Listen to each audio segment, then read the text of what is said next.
시작.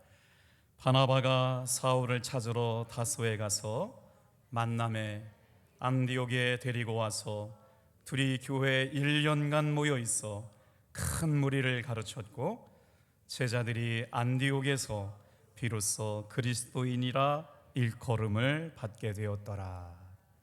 아멘. 잠시 기도하겠습니다. 참 좋으신 아버지 하나님, 주님의 거룩한 보혈의 피로 우리의 더러운 죄가 사함을 받고 우리의 영혼이 구원받게 하심을 감사합니다. 그 은혜와 사랑을 알기에 주를 향한 우리의 사랑이 오직 매 순간마다 고백되게 도와 주시옵소서. 오늘도 말씀 가운데 주님의 놀라우신 인도하심과 일하심을 보게 도와주시옵고, 주님의 말씀이 선포될 때 우리의 첫사랑과 첫 고백들이 은혜 가운데 회복되게 도와 주시옵소서. 삶의 간절한 기도의 제목을 가지고 아버지 하나님 주님 앞에 나온 사랑하는 성도들이 있사오니 위로하시고 힘주시고 고치시고 다시 한번 힘을 얻어 새 힘을 얻을 수 있는 복된 시간 되게 하옵소서. 예수님의 이름으로 감사 기도드립니다. 오늘 사도행전 11장 25절의 말씀을 가지고 그들은 그리스도인입니다 라는 제목의 말씀을 함께 나누려고 합니다. 성경에서 가장 모범적인 교회를 찾는다고 하면 어떤 교회일까요? 신학자들은 안디옥 교회가 그렇다라고 말합니다. 오늘 우리가 예수를 믿는 사람들이라고 하는 보편적인 명칭이 된 그리스도인이라고 하는 이름은 언제 어디서 생기게 되었을까요? 우리가 이제 사도행전 말씀을 묵상하면서 스데반의 순교로 인해서 초대교회에 큰 환난을 겪게 되었습니다. 그 환난을 피해 초대교회 성도들은 사방으로 흩어지게 되었죠. 그런데 그들이 흩어지면서 어떤 역사가 일어났냐면 자기 동족들인 유대인들을 위하여 복음을 전하는 자리에 머물러 있었습니다. 그런데 오늘 사도행전 11장에 기독교 역사상 아주 획기적인 사건으로 기록될 만한 이야기가 안디옥 교회에서 일어나게 됩니다. 자, 한번 사진을 보여드리고 이 사진을 본 다음에 전체적으로 이해하시면 좋을 것 같은데, 저 축구공이라고 하는 것 보이시죠? 이렇게 구두처럼 생긴, 여러분 보시기에 우측편이죠? 좌측편이네요. 반대구나. 거기가 이탈리아 로마입니다. 지금 성경 사도행전 11장이 기록되고 있는 이 당시에 세계에서 가장 큰 도시였어요. 그래서 그쪽이 이제 세계의 중심이었다면 다른 가장 큰 도시가 바로 수리아라고 하는 시리아 쪽에 안디옥이 있는데, 바로 로마의 반대편에 있는 수도 지역이 바로 안디옥이고요. 오늘 사도행전 11장 말씀의 내용이 진행되고 있는 곳이 바로 안디옥이라고 하는 이야기가 오늘 저 위치에 있는 지역에서 소개되고 있어요. 자, 애굽 보이시나요? 밑에 애굽, 이집트. 그 지역에 세계 3대 도시가 있었는데 바로 알렉산드리아라고 하는 지역이, 이제 그곳에서 로마와 알렉산드리아와 안디옥이 그 당시 세계의 가장 큰 3대 도시였다. 그 중에서도 안디옥에서 일어난 이야기가 바로 사도행전 11장인데, 제가 저 빨간색으로 구레네라고 하는 지역을 이렇게 펼쳐 놓았거든요. 오늘 성경을 읽으려고 하는데 구레네가 어디 있는지를 잘 모르면 이제 어렵잖아요. 잘 보세요. 어디쯤이 있는지. 애굽은 지금 이집트예요. 이집트 위쪽이었는데, 다시 지도를 또 보기 어려우니까 먼저 볼게요. 안디옥 옆에 이렇게 삐침처럼 나와 있는 그 지역이 뭐냐면, 그렇습니다, 구브로라고 하는 지역이에요. 그러니까 그 지역이 어느 지역이냐면 바나바라고 하는 사람의 고향 지역이었고, 거기서부터 이제 안디옥 이야기가 시작되는데, 자 보세요. 구브로라고 하는 곳과 구레네 사람들이 몇 명의 예수 믿는 유대인들이 모여가지고 주님의 나라와 주의 복음을 위하여 큰 결단을 내립니다. 새로운 선교 전략을 가지고 신앙을 삶으로 옮기는 결단을 하게 되는데, 그들이 한 일은 무엇일까요? 사도행전 11장 20절 말씀을 같이 한번 읽어보겠습니다. 같이 읽어요. 시작. 그 중에 구브로와 구레네 및 몇 사람이 안디옥에 이르러 헬라인에게도 말하여 주 예수를 전파하니. 그때 당시에 스데반의 순교 이후에 유대인들끼리 모여 살았는데 예루살렘 교회에 환란이 닥쳐오고 나서 흩어지게 되었는데 어떻게 흩어졌을까요? 자기 민족들이 살고 있는 곳으로 흩어지게 돼서 예수님을 전도하기는 전도했는데 누구에게 전도했냐면 같은 유대인들에게 전도하고 있었다는 거예요. 그런데 구브로에서 올라온 사람, 아까 보셨잖아요. 구브로는 아프리카예요. 그 먼 데인도에서 아프리카에서 올라온 사람들, 사이프러스죠. 구레네 사람들이라고 하는 사람이 아프리카 사람들이니까 거기서부터 올라온 몇 사람이 안디옥이라고 하는 도시에 이르러서 이방 사람들이었던 헬라인에게도 복음을 전하여 주 예수를 전파했다. 여기서부터 여러분 안디옥 교회가 시작됩니다. 한번 지도 한번 다시 보여주세요. 이때 당시 안디옥이라고 하는 도시는 어떤 도시였느냐? 자유도시였어요. 그러니까 신분과는 상관없이 누구나 다 저 도시에 가서 정착하고 살 수 있게 되었다는 거죠. 그러니까 구레네 사람이라고 하는 사람들이 저까지 와서 정착을 했고 바로 앞에 지중해 앞에 있는 구브로 섬이라고 하는 곳에 사람들이 안디옥에 정착하게 되는데 지금으로 말하면 뭐 굉장히 큰 세계 무역항 정도 되겠죠. 그러니까 다인종의 사람들이 모여 살면서 지방의 시리아 지방의 행정 중심 도시가 어디였느냐? 바로 안디옥이었다라고 하는 것이에요. 자, 이때 당시에 세계에서 가장 큰 도시는 로마였습니다. 아프리카 대륙의 가장 큰 도시는 알렉산드리아였고 수리아의 안디옥이 바로 이렇게 정말 예수의 복음이 흘러갈 수 있게 되는 전초기지가 되는 많은 이방인들이 모이는 곳에서 구브로 사람, 구레네 사람 몇 사람이 예수님을 믿는 은혜가 충만해져서 안디옥에 이르러서 이방인들에게도 복음을 전하게 되는 사건, 이게 바로 사도행전 11장 이야기입니다. 여러분, 우리가 전도하다가 낙심하게 되는 일은 뭘까요? 열매가 잘 맺혀지지 않는다는 거 아니에요? 전도해봐야 힘들다라고 하는 것 때문에 전도하기가 어려운데 오늘 놀라운 일은 로마의 동쪽 수도 지역이었던 안디옥의 주민 대다수 사람들은 어떤 사람들이었냐면 이방인들이었어요. 그런데 우리가 믿는 예수님은 유대인들의 구원자만이 아니라 이방인들을 위한 구원자이시다라고 하는 믿음의 고백이 생겨나면서 누구에게? 이방 사람들에게, 안디옥에서 이쪽 저쪽에서 몰려온 많은 다양한 인종들에게 예수님은 주님이시다, 예수님은 그리스도시다 라고 예수의 복음을 전하기를 시작했는데 이 복음을 전하는 것뿐인데 어떤 역사가 일어나느냐? 놀라운 일이 일어나기 시작합니다. 어떤 일일까요? 우리 한번 21절 말씀 같이 한번 읽어보겠어요. 시작. 주의 손이 그들과 함께 하심에 수많은 사람들이 믿고 주께 돌아오더라. 때로는 여러분 우리가 연약해 보이고 때로는 우리가 힘들어도 주님의 손이 오늘 이 저녁에 나와서 기도하는 사랑하는 성도들과 함께 하심을 믿으시기 바랍니다. 주님의 손이 그들과 함께 하셨대요. 그들이 전하는 복음과 함께 하시니까 수많은 사람들이 믿고 주님께로 돌아오더라. 놀라운 사실은 이방인들에게 복음을 전했던 사람들은 유명한 사도가 아니었습니다. 놀랍게도 몇 명의 평신도들을 통해서 이렇게 안디옥 교회를 통해서 인류 역사상 처음으로 선교가 시작되는 일들이 이제 사도행전 13장부터 나오게 되는데 그 일을 먼저 시작한 사람들이 있었는데 그들은 바로 이름도 없이 빛도 없이 오직 예수 그리스도를 진심으로 믿는 평신도 몇 사람에 의해서 구브로 사람, 구레네 사람 다인종들이 모여가지고 예수의 복음을 전하게 되었을 때 주님의 거룩한 손이 함께 하셨고 수많은 사람들이 주께로 돌아왔다.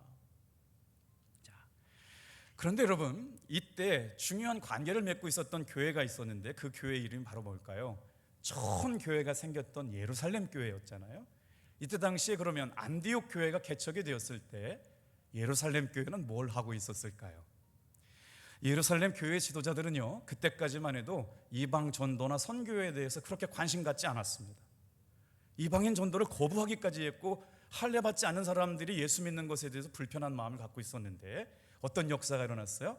고넬료라고 하는 로마의 백부장이 성령의 충만함으로 말미암아 예수를 믿게 되었다는 소식이 예루살렘 교회에 전도가 된 거죠. 들려지게 된 것이죠. 그리고 나서 무명의 전도자들이 안디옥에서 이방인들에게 복음을 전하고 그 숫자가 많아진다고 그러니까 어떤 역사가 일어나느냐, 예루살렘 교회에서 한 사람을 안디옥 교회에 파송합니다. 그 사람의 이름이 누구냐? 바로 바나바인 거죠. 바나바가 안디옥 교회의 지도자가 되면서 안디옥 교회는 놀라운 부흥을 경험하기 시작하는 거예요. 왜 그럴까요? 교회의 부흥은 신실하고 진실한 목회자가 통해서 안디옥 교회가 바나바라고 하는 훌륭한 지도자를 만났기 때문에 놀라운 부흥을 경험하게 되었다는 거예요. 여러분, 교회에서 하나님이 기뻐하시는 영적 지도자가 갖추어야 될 덕목이 있습니다. 그것이 뭘까요? 성경은 교회에 놀랍게 아름다운 부흥을 이룰 수 있는 목회자의 영적 자질에 대해서, 자격에 대해서 놀랍게 설명하는 구절이 나오는데, 우리 한번 24절을 같이 한번 읽어보겠습니다. 시작. 바나바는 착한 사람이요 성령과 믿음이 충만한 사람이라. 이에 큰 무리가 주께 더하여지더라. 말씀을 읽다가 오늘 이 저녁에 나온 분들 귀한 시간 나왔잖아요. 지혜를 주셨어요. 여러분, 자기 이름 넣어가지고 읽자고요. 은혜를 받을 때 세게 받으시길 바랍니다. 제가 제 이름 넣는다고 여러분 서운해하시고 이렇게 눈 흘기지 마시고 자기 이름 넣으라고 말씀드렸어요. 같이 한번 읽어볼게요. 시작. 김석기는 착한 사람이요 성령과 믿음이 충만한 사람이라. 이에 큰 무리가 주께 더하여지더라. 아멘, 아멘. 이제 탑동교회 이름을 넣어가지고요. 시작. 탑동교회 성도들은 착한 사람이요 성령과 믿음이 충만한 사람들이라. 이에 큰 무리가 주께 더하여지더라. 할렐루야. 누가 인정해주지 않아도 우리 스스로가 이렇게 고백하고 표현했으면 좋겠어요. 바나바라고 하는 사람을 예루살렘 교회에 안디옥 교회로 파송하면서부터 안디옥 교회가 급성장하기 시작해요. 부흥하기 시작하는 거예요. 그리고 나니까 어떤 역사가 일어났냐면요, 하나님께서 바나바를 세워서 영적 지도자의 자격을 갖춘 것을 알고 가장 기본적인 중요한 자격이 뭐예요? 성실한 사람이었다는 거 아니에요? 성령과 믿음이 충만한 사람이 안디옥 교회에 가니까 예수 믿는 사람들이 점점 늘어나게 되었다. 이게 부흥의 중요한 원리라는 거죠. 일반적으로 교회가 성장하면 지도자들은 자신의 한계점을 인정하기보다, 겸손한 마음을 가지기보다 자신이 우월해지고 자기를 과시하고 그런 경향들을 보이기가 쉽습니다. 그래서 자신만이 그 교회의 유일한 지도자처럼 군림하려고 하죠.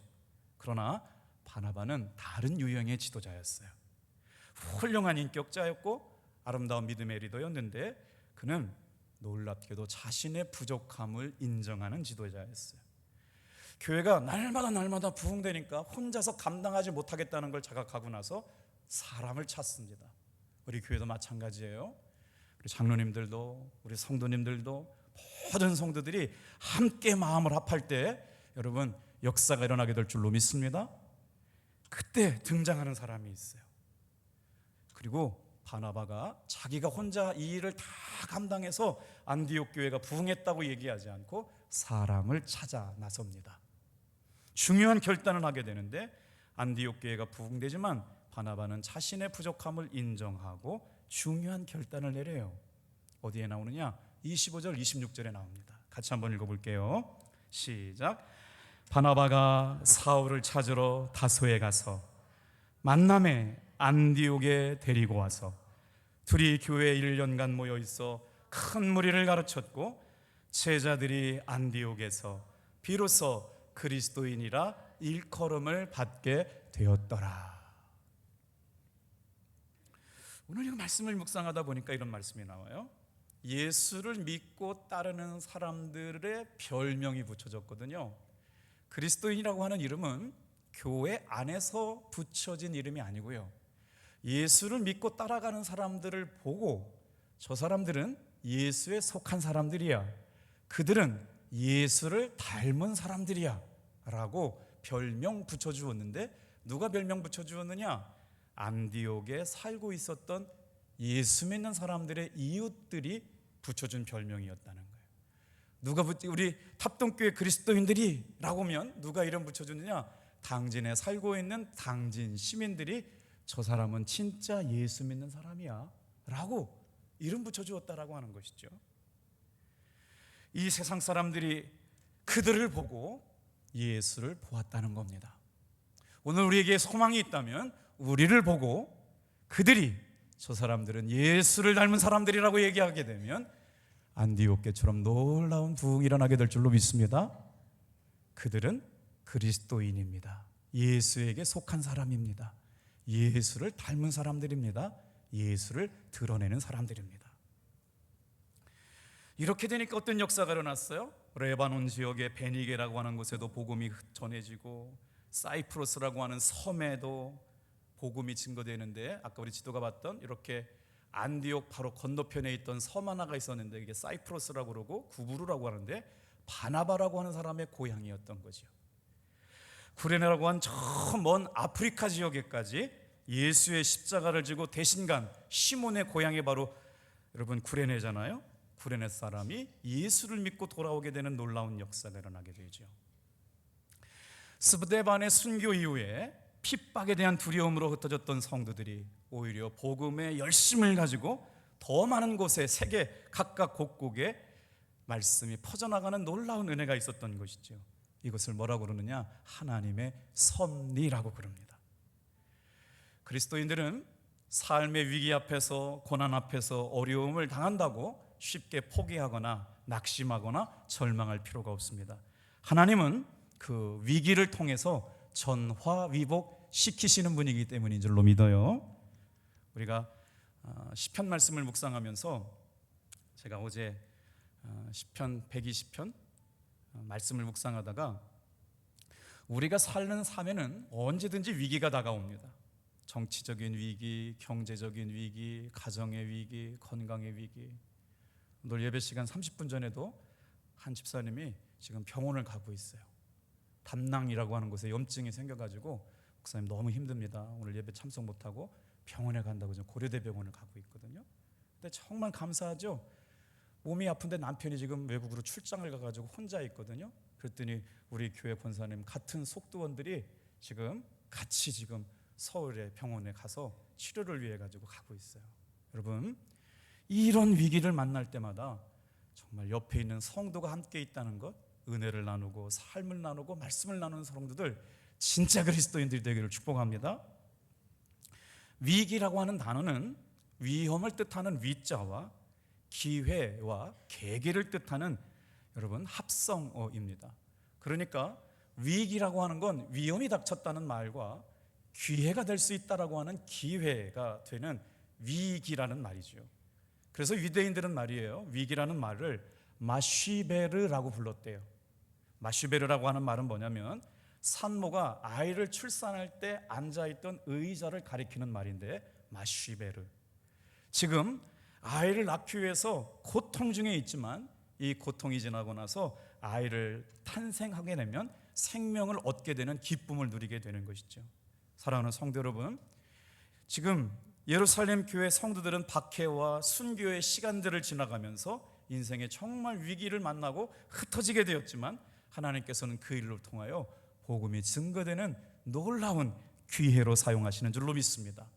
오늘 이 자리에 나와 계신 성도님들 가운데도 여러 가지 어려운 일이 있다면 그 위기가 기회가 되기를 주님 앞에 기도할 수 있게 되기를 바랍니다. 자, 이제 오늘 말씀을 묵상하면서 과연 그렇다면 안디옥 교회가 그리스도인이라고 하는 별칭을 받게 될 만큼 또 바나바라고 하는 탁월한 목회자와 그를 돕는 위대한 선교사죠. 이방인들을 위한 바울이 함께 목회했던 그 자리에 부흥을 하게 됐다는 걸 알게 되었는데, 이 안디옥 교회가 부흥했던 세 가지 이유를 한번 살펴보도록 하겠습니다. 몇 가지 중요한 이유가 있는데, 첫 번째 이유는 다 같이 한번 따라해 보겠어요. 안디옥에는 무명의 전도자들이 있었다. 자, 오늘 본문 말씀에 보면요, 스데반의 일로 인하여 환난을 겪었고 순교가 일어났고 생명의 위협을 느꼈던 유대 그리스도인들이 흩어지면서 각 처소에 흩어졌는데, 많이 모였던 장소가 안디옥이라고 하는 곳에서 복음을 전하게 되었는데, 그리고 나서 그렇게 모였던 구레네라든가 사이프러스, 구브로라고 하는 곳에 온 이방인들이 복음을 전했는데, 그 복음을 전한 사람의 이름이 등장하지 않아요. 누가 복음을 전했는지, 그 사람이 어떤 일을 했는지, 마치 사도 바울이었다면, 마치 바나바였다면 이름이 등장할 텐데, 먼저 안디옥에서 복음을 전하고 있었던 사람들은 무명의 전도자였다는 거예요. 이름도 없이 빛도 없이 예수님의 이름으로 말미암아 예수님은 주님이십니다, 예수님은 생명이십니다, 예수님은 능력이십니다 고백하는 무명의 그리스도인들이 먼저 복음을 전하고 있었다는 것이죠. 그들의 이름은 나와 있지 않아요. 베드로나 바울과 유명한 전도자들이 아니었어요. 놀랍게도 안디옥이 예수 믿는 사람들이 많아지게 된 것은 무명의 전도자들의 최선을 다한 전도를 통해 역사하셨다. 그랬더니 어떻게 돼요? 안디옥에 예수 믿지 않는 이방인들, 로마 시민이 세계 1등 시민이라고 그랬는데, 로마 세계 1등 시민 다음이 누구냐면 헬라 사람들이거든요. 그 사람들까지 죽게 돌아오는 일들이 일어나게 됐다. 그게 바로 19절 20절 말씀이거든요. 자, 21절 같이 한번 읽어볼게요. 시작. 주의 손이 그들과 함께 하심에 수많은 사람들이 믿고 주께 돌아오더라. 이게 바로 안디옥 교회가 놀라운 부흥을 경험했던 중요한 첫 번째 요인이 누구냐? 이름도 없이 복음을 전했던 무명의 전도자들에 의해서 안디옥 교회가 부흥되었다. 두 번째 이유를 살펴보겠어요. 자, 두 번째, 다 같이 한번 따라해 볼까요? 사역자들의 헌신과 동역이 있었다. 안디옥에 교회가 세워졌다라고 하는 소식을 듣고 예루살렘 교회, 모교회 같은 예루살렘 교회에서 사람을 보냅니다. 그래서 누구를 보냈다고요? 바나바를 보냈어요. 그래서 안디옥 교회를 섬길 목회자를 찾아서 믿음과 성령이 충만한 사람을 찾았죠. 그게 바로 바나바였어요. 그러면 바나바는 왜 그들의 선택을 받게 되었을까요? 바나바가 구브로 출신이었기 때문에 안디옥에서 생겨나는 일들, 아까 보셨듯이 안디옥과 구브로는 마주보고 있는 섬이었거든요. 그러니까 사이프러스라고 하는 섬, 그 사이프러스라고 하는 섬의 이름이 뭐냐면, 별명이 뭐냐면 아름다운 섬이었어요. 그러니까 바나바라고 하는 사람이 안디옥을 전도하기에 최적화된 사람이었어요. 언어가 같고 문화가 같고 그들의 삶을 이해할 수 있는 사람이었기 때문에 구브로 출신이었던 바나바가 선택되었는데, 사실은 그 중에도 더 중요한 건 바로 뭐냐면 그의 착한 성품, 성령님에 대한 의지, 예수님에 대한 복음에 대한 믿음이 탁월했기 때문에 바나바를 그 안디옥 교회 담임 교역자로 보내게 됐던 것이죠. 바나바가 안디옥 교회 파송을 받아 안디옥 교회에 와 보니까 하나님의 은혜로 말미암아 부흥이 일어나고 있다는 걸 발견하게 된 거예요. 오늘 말씀을 준비하다가 우리 교회가 이런 교회 될 것 같다는 믿음으로 이 말씀을 읽게 되었거든요. 여러분 잘 읽어보세요. 하나님의 일하심을 보는 방법, 하나님이 역사하심을 경험하는 방법, 하나님의 은혜로 살아가는 사람들, 하나님이 주시는 은혜로 말미암아 한마음 한뜻으로 주님의 나타나심과 역사하심을 보게 되는 일이 어떻게 일어나는지 23절 말씀을 같이 한번 읽어볼게요. 자, 시작. 그가 이르러 하나님의 은혜를 보고 기뻐하며 모든 사람에게 굳건한 마음으로 주와 함께 머물러 있으라 권하니. 여러분, 하나님의 은혜를 볼 줄 알아야 하나님께서 베풀어 주시는 기쁨을 누리게 될 줄로 믿습니다. 그래서 해석이 중요한 거예요, 여러분. 인생의 위기가 찾아오고 고난이 찾아와도 해석이 중요한 거예요, 여러분. 하나님께서 바나바를 통해서 안디옥 교회에 와서 뭘 받느냐? 다 같이 한번 따라해 볼까요? 하나님의 은혜를 보고.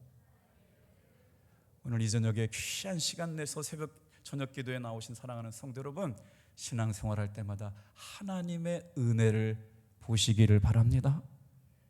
그랬더니 기뻤다는 거예요.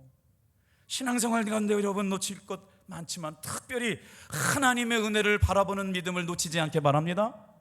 그랬더니 마음이 기뻐졌다는 거예요. 그리고 나서 하나님의 은혜와 역사를 바라보고 기뻐하면서 모든 사람에게 부탁을 해요. 굳건한 마음으로 다 같이 한번 따라합시다. 주와 함께 머물러 있어라. 우리말로 지금 얘기하면요, 예수님과 동행하세요 예요. 고난 가운데, 억울한 가운데, 힘든 일 가운데, 아픈 일 가운데 노력했지만 잘 안 되는 인생의 문제 앞에서 주와 함께 머물러 있어라. 주와 동행해라. 힘이 없는데 어떻게 그게 가능해요? 그래서 하나님이 하시는 기뻐하는 일을 보라는 거예요. 하나님의 은혜를 받더니 기쁜 일이 보이기 시작하는 거예요. 사랑하는 성도 여러분, 우리의 시선이 하나님이 하시는 기쁜 일을 보게 되기를 축복합니다. 그러면서 우리의 신앙이 성숙해지는 것 아닐까요? 주와 함께 머물러 있다는 표현은 마치 요한복음 15장 말씀처럼 예수님께서 하신 포도나무와 가지의 비유처럼 그 말씀을 연상하게 되는데요, 한번 같이 읽어볼게요. 시작. 나는 포도나무요 너희는 가지라. 그가 내 안에 내가 그 안에 거하면 사람이 열매를 많이 맺나니 나를 떠나서는 너희가 아무것도 할 수 없음이라.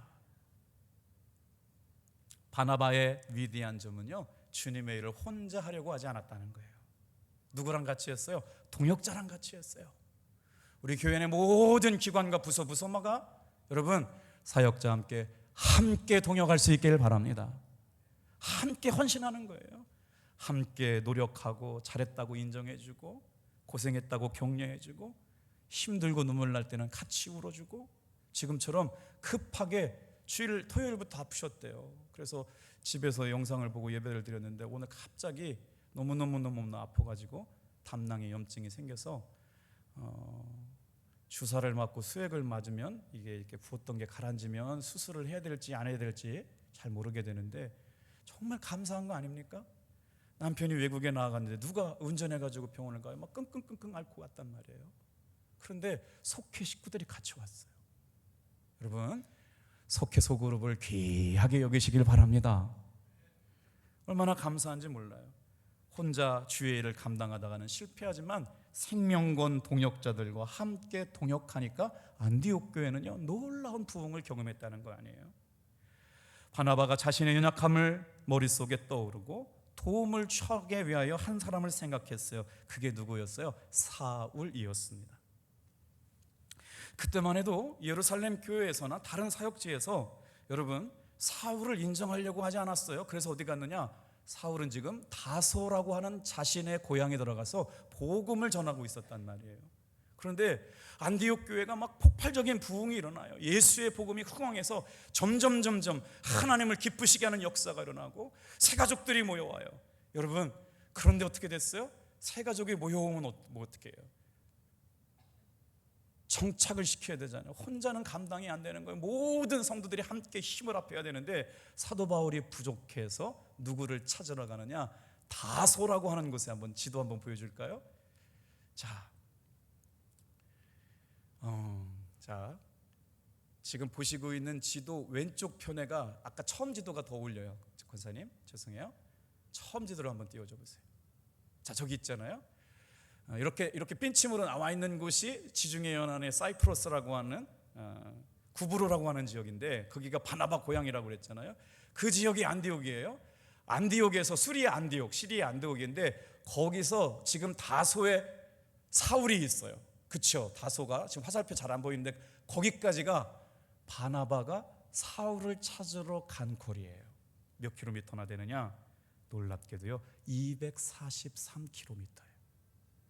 지금 우리가 버스 타고 가고 뭐 타고 가면 되지만 그때 당시는요 낙이 타고 말 타고 다녀야 될 텐데 그 무더운 그 지역이 다 산악 지역이라는 거예요. 사람 하나 동역자 얻으려고요 산길을 헤매면서 243km를 향하여 달려가고 있는 바나바. 이렇듯 안디옥 교회의 부흥은요 합력하여 선을 이루는 역사인 줄로 믿습니다. 자기가 혼자 다 하려고 그랬다면 내가 했다고 자랑했겠죠. 그런데 바나바는 자신의 부족함과 연약함을 솔직하게 인정하는 지도자였다는 거예요. 여러분, 이 일이 어떤 역사가 일어나는지 아세요? 바나바의 겸손, 바나바의 순종, 험악한 산길을 예하여 사울이 예수를 뜨겁게 만나고 다소에서 복음을 전하는 그를 청하여 복음 사역에 동참하게 만드는 일로 기독교 역사 속에 중요한 의미를 갖게 되는 사건이 드디어 사도 바울의 선교 사역이 시작되게 되는 거죠. 장차 앞으로 이제 12장 13장부터 시작되는 사도 바울의 1차, 2차, 3차 전도여행, 그리고 그의 편지들로 인하여 2000년이 지난 지금까지도 복음의 놀라운 부흥의 역사를 경험하는 일들이 시작되는데, 그 한 사람을 알아볼 수 있었던 믿음의 눈을 가졌던 바나바에 의해서 위대한 종 바울이 기독교 역사에 등장하게 됩니다. 이번 주일부터 우리 믿음반이 시작되는데요, 지금까지 신청한 분이 이제 12명, 아직 고민하고 있는 분이 이제 2명 정도 돼서 사람을 살리고 복음을 전하고 사람을 키우고 사역자가 되고 전도자가 되고 우리 탑동교의 핵심 기둥으로 자라날 수 있도록 기도해 주시기를 부탁드립니다. 오늘 이 귀한 협력이 어떻게 일어나느냐, 자, 다 같이 한번 따라해 볼게요. 안디옥의 무명의 전도자들, 사역자들의 헌신과 동역. 마지막 중요한 원인 하나만 더 보고 같이 한번 마칠게요. 다 같이 한번 따라해 보겠어요. 섬김과 나눔을 실천한 교회.